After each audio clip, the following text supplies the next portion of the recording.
बिस्मिल्लाहिर्रहमानिर्रहीम। तमाम देखने और सुनने वालों को मैं अस्सलाम वालेकुम कहती हूँ। आज मैं आप लोगों के लिए खड़े मसाले वाले गोश्त की रेसिपी लेके आई हूँ। कौरमा कढ़ाई और कढ़ाई गोश्त तो ऑलमोस्ट सब ने खाई होगी, तो इंसान को थोड़ा सा डिफरेंट भी ट्राई करना चाहिए। तो इसी की बुनियाद पे मैं आप लोगों के लिए ये रेसिपी लेके आई हूँ। तो चले आए अब हम इसको बनाना शुरू कर देते हैं। बिस्मिल्लाहिर्रहमानिर्रहीम। इसके लिए मेरे पास जो है ये चिकन है, ये मेरे पास 1 kg है। इसको मैंने अच्छे तरीके से साफ़ करके धो के रख लिया है। और हाफ़ kg जो है यानी कि आधा किलो जो है ये मेरे पास प्याज हैं, इनको मैंने बारीक काट लिया है। और अब मेरे पास है नमक 1/2 टेबल स्पून, और मिर्च है ये भी 1/2 टेबल स्पून है, और हल्दी है ये 1/2 टीस्पून है, और ये अदरक लहसुन का पेस्ट है ये भी 1 टेबल स्पून है, और ये साबुत सुरख मिर्च है, ये आपको आसानी से मिल जाएगी। 2 से 3 अदद हैं ये, तो इनको मैंने कट कर लिया है। तो यहाँ पे मेरे पास है ये खड़े साबुत मसाले। तो ये मेरे पास 3 से 4 अदद टमाटर हैं जिनको मैंने चॉप किया हुआ है। तो ये मेरे पास है कुटा हुआ ज़ीरा 1/2 टेबल स्पून, और ये हुशक धनिया है ये भी 1/2 टेबल स्पून है, और ये ब्लैक पेपर और ये गरम मसाला है ये 1/2 टीस्पून है। ये मेरे पास गार्निश के लिए अदरक है जिसको मैंने बारीक काटा हुआ है, और बारीक 2 हरी मिर्च हैं जिनको मैंने बारीक काटा हुआ है, और धनिया है। तो चलें अब हम इसको स्टार्ट कर लेते हैं। बिस्मिल्लाहिर्रहमानिर्रहीम। मैंने एक कढ़ाई में 1.5 कप जो है वो ऑयल डाल दिया है, और ये प्री हीट हो रहा है। जब ये थोड़ा सा प्री हीट हो जाएगा तो मैं इसमें ऐड करूँगी ये साबुत गरम मसाले। ये देखें ये कड़ी पत्ता है ये 2 अदद हैं, बड़ी इलायची है 1, दालचीनी है 2, और ये मेरे पास हैं लौंग 2 से 3 अदद, और 2 छोटी इलायचियाँ, और थोड़ी सी 3 से 4 अदद काली मिर्चें साबुत। और इसको हम घी में डालकर फ्राई कर लेंगे अच्छे से। तो अब हम इसको जो है वो अच्छे से फ्राई कर लेंगे। तो ये देखें ये अच्छे से फ्राई हो रहा है, हमने इसको ज़्यादा फ्राई नहीं करना। और अब हम इसमें ऐड करेंगे अदरक लहसुन। ये देखें ये 1 टेबल स्पून है, ये ऐड कर देना है आपने। सबसे पहले इसको फ्राई करना है अच्छे तरीके से।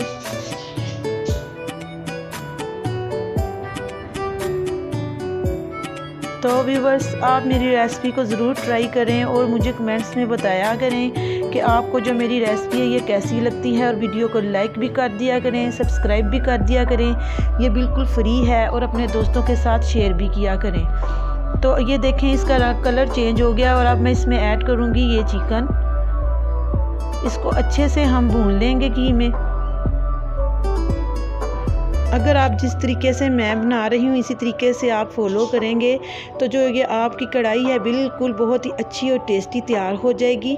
तो आप ज़रूर इसको ट्राई करें। तो हम इसको 5 से 6 मिनट तक अच्छे से भून लेंगे जब तक कि इसका कलर चेंज ना हो जाए।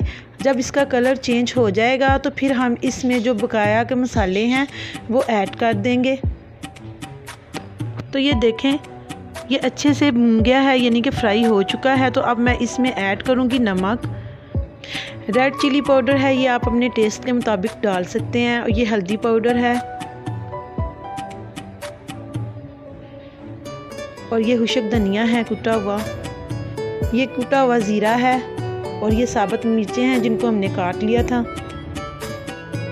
अब इन तमाम मसालों को आप अच्छे से मिक्स कर दें। ये देखें जिस तरीके से मैं मिक्स कर रही हूँ इसी तरीके से आपने इसको अच्छे से मिक्स करना है। और देखें इधर इतनी अच्छी ये खुशबू आ रही है इन मसालों की, यकीन करें आप बनाएंगे ना तो आपके भी पूरे घर में ये जो इसकी सालन की खुशबू है ये फैल जाएगी। तो अब मैं इसमें थोड़ा सा पानी ऐड करूँगी। ये देखें 1 गिलास जो है ये मैंने ऐड कर दिया है, और इसको ढक के रख दूँगी गलने के लिए। तो इसको मैं ढक के रख दूँगी 10 से 15 मिनट के लिए, ताकि जो हमारा चिकन है ये अच्छे से गल जाए। तो बीच बीच में मैं इसको चेक करती रहूँगी। तो देखें मैं 10 मिनट के बाद आई हूँ, और इसको मैं चेक कर लेते हैं। तो आप देख सकते हैं कि ये अच्छे से रेडी हो रहा है। ये देखें ये देखें साइडों से इसका जो ऑयल है वो भी बाहर आ गया है। अब मैं इसमें ऐड करूँगी ग्रीन चिली, और इसको अच्छे से फिर भूनूंगी।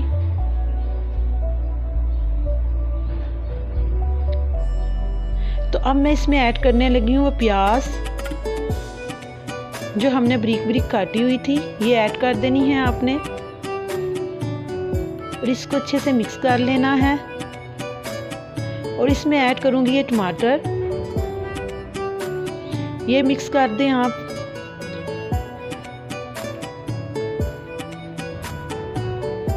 और इसको अच्छे से हिला लें। और अब मैं इसको दोबारा से ढक के रख दूंगी तकरीबन 5 मिनट तक के लिए।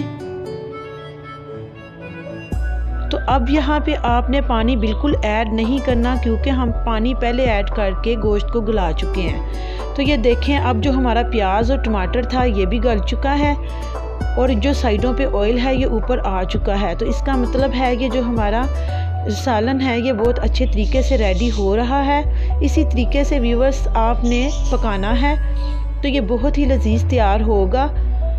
तो अब मैं इसको 3 से 4 मिनट के लिए अच्छे तरीके से भून लूँगी। तो आपको पता है कि भूनने से जो है इसका जायका भी आता है। जब तक हम सालन को भूनेंगे नहीं अच्छी तरह तो वो उसकी वो लुक और वो जायका नहीं आता। तो ये देखें जिस तरीके से मैं भून रही हूँ। अब मैं इसमें गरम मसाला ऐड कर दूँगी और थोड़ी सी काली मिर्च भी ऐड कर दूँगी। तो ये जो हमारा सालन है ये रेडी हो चुका है। अब मैं इसको गार्निश के लिए इस पे सब्ज़ धनिया और बारीक कटा हुआ ये जो है अदरक ऐड करूँगी। ये हमारी जो कढ़ाई है ये बिल्कुल रेडी हो चुकी है और खाने में भी बहुत ही टेस्टी और मज़ेदार है। तो मैं इसको अब डिश आउट करती हूँ।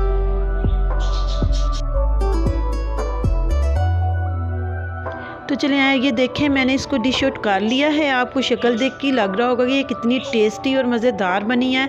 तो आप ट्राई ज़रूर करें। मैं आपको नेक्स्ट वीडियो में मिलूँगी। अल्लाह हाफ़िज़।